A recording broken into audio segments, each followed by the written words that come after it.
GAF's Decotech. Have you seen this?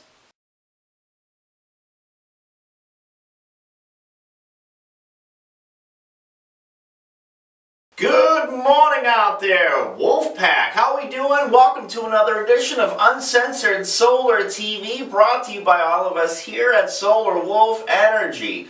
And it appears GAF, world-renowned roofing shingle company, they produce a great portion of North America's asphalt shingles and roofing products.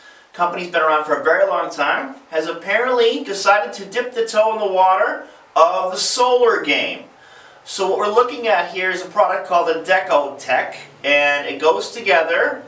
It looks like solar panels, but they go together like shingles.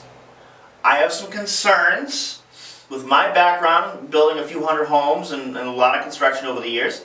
My concerns are these. With the way these go in, it appears with the racking that in order to, if you were to service, we'll say the middle panel in the bottom row, and you have, say, 5 rows, it appears the first 4 rows have to come off to get to it. Could be wrong, there's not enough information out, but the way the video shows how they're installed, they're clipped in row after row in a descending fashion, so the water transfers, comes down, because it's supposed to be an interlocking watertight kit.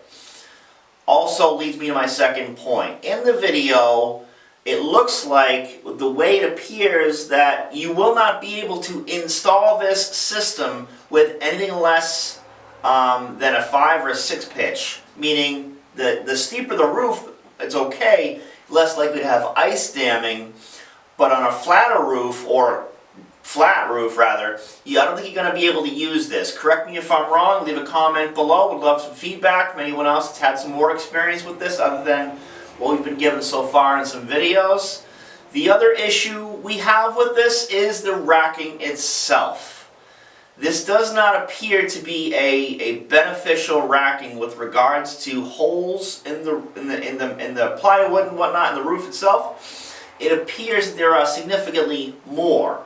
In the solar industry, he who can put the least amount of holes in your roof is the one who wins, not more. And it appears, because of the way that the engineering rail's designed, it's kind of flawed in that regard, that it looks like it requires far more holes. Lastly, obviously, the things that break on solar, there are no moving parts, as we know. It's the optimizers or the microinverters. It doesn't matter who makes them, regardless, those are the things that usually wear out. Whether it be from animals getting underneath or just, electronics, cold, hot.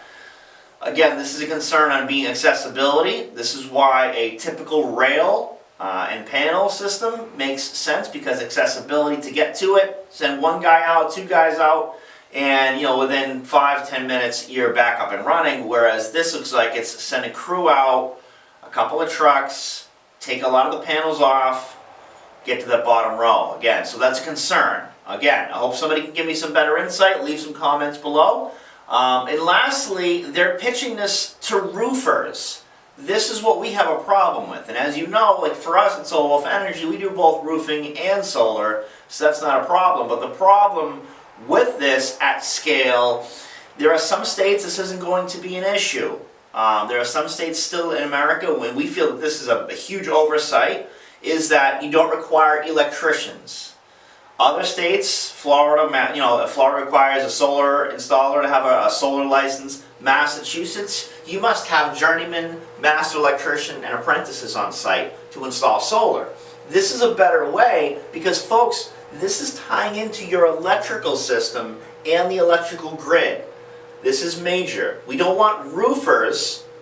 Now, roofers have a lot of talent, a lot of skill. They're great tradesmen. They're absolutely necessary, in no disrespect, but they're not electricians, right? You wouldn't hire a brain surgeon to do body work on your car, and vice versa. Well, same thing. We don't have our electricians do roofing. Nobody wants roofers to do the electrical work. Same thing. The problem with this is GAF is selling this to and marketing this to roofers. This is a big problem at scale, like I said. So they're obviously very excited about this. The product, I'll say this, for the pros, it does look great. The the idea on paper, the video, looks great. We get to see one actually installed. The execution theory is there, but we'd like to see it installed before we really go and give an approval on this. Either way, something you guys should check out for yourself. Give us some feedback. Reach out to GAF. Let them know what they should change or whatever before they get really going on this. I think they would appreciate that as well. And thanks for watching another episode of Uncensored Solar TV, brought to you by all of us here at Solar Wolf Energy. Thanks.